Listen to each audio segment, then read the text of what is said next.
Hello everyone, it's me Clayton. I just finished watching the live-action remake of The Little Mermaid, starring Halle Bailey, Jonah Hauer-King, Javier Bardem, Melissa McCarthy, Awkwafina, Daveed Diggs, and Jacob Tremblay.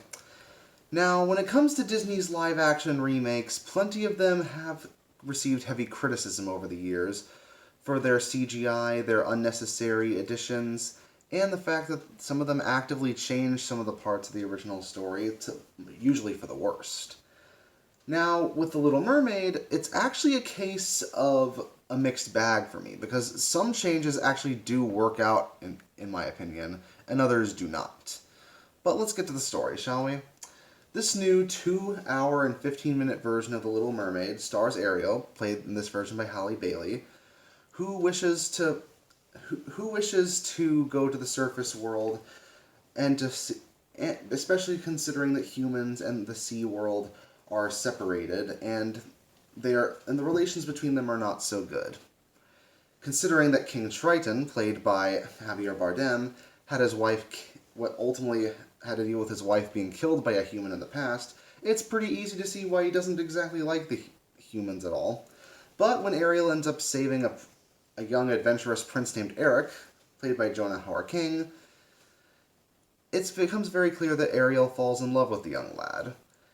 And after it's discovered that she's been collecting various items of the human kingdom, her father destroys them, which leaves Ariel in just the right position for her to be manipulated by the sea witch Ursula, played by Melissa McCarthy. And the rest of the story goes about the way you'd expect it would from the original Disney film. There were some details changed in this version that I think do ultimately work out. For example, the kingdom that the whole island is on seems to be inspired by Caribbean lifestyles, which not only adds some colorful life to the scenes above land, but it also does fit the musical stylings of the film. Plus, it actually gives a reason for some of the diverse casting, which I think works out in the long run. On top of that, it's surprising that I find the land scenes to be more lively and more filled with energy than the scenes that are underwater. Maybe it's because the color palette is muted down there, and maybe it's because the effects are pretty lackluster, especially for the sea creatures. But surprisingly, I wanted to spend more time on land than I did in the water in The Little Mermaid, which is a bit odd. That's not to say that it's because of bad performances, because if there's one good thing I can say about the remake is that nobody looks like they're half-assing anything. Especially Halle Bailey as Ariel. She basically steals the show with Part of Your World and almost all the other songs that she has, even one that she sings as part of an internal monologue. But those changes that are made for the new one can also feel a bit silly, and I don't mean that in a good way. There's the aforementioned scene that goes on in an internal monologue, since that's a part of the film where she can't use her voice at all. And to me, I think her not being able to talk was handled a little bit better in the original film because Ariel was so expressive due to the animation. And I think that's the case for almost all the characters. The animation added more life and added more expressions to the characters that you simply can't get in live action. And it's also why the sea looked so much more lively and so much more energetic and so much more fun to be in that film than it does in this film. So some of the flaws are just down to the fact that the live-action version just can't compare in effects or tone with the original animated film.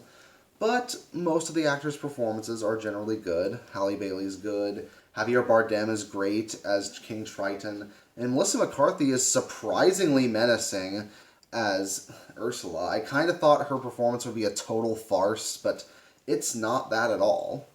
If anything, the one whose performance is a bit of a farce is actually Awkwafina as Scuttle. I have no problems with the fact that Scuttle's female now. It's more to do with the fact that Awkwafina just didn't come across as very funny. In fact, she has a song in the film that feels like it's put in the worst possible moment because it's right before a big emotional moment happens in the film, and she has this goofy rap with Sebastian. It felt like director Rob Marshall didn't know how to capture the tone with that, so he just decided to put that song in because they just needed it for the soundtrack.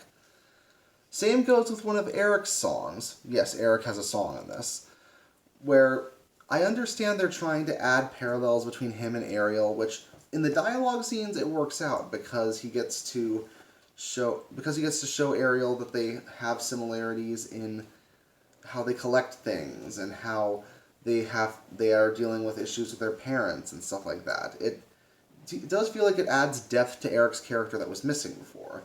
But when they have him belt out a ridiculous song on a ship, it comes across as laughable. But that leads us to how I feel about the film overall. Overall, I actually think it's not as bad as some people thought it was going to be. But that's not a masterpiece either. It's very much a mixed bag, with some strong performances and some generally interesting additions that do add some depth that was missing before, but a lot of the life and soul of the film isn't there, and some lackluster visual effects surprisingly make the underwater scenes less enjoyable than the ones on land.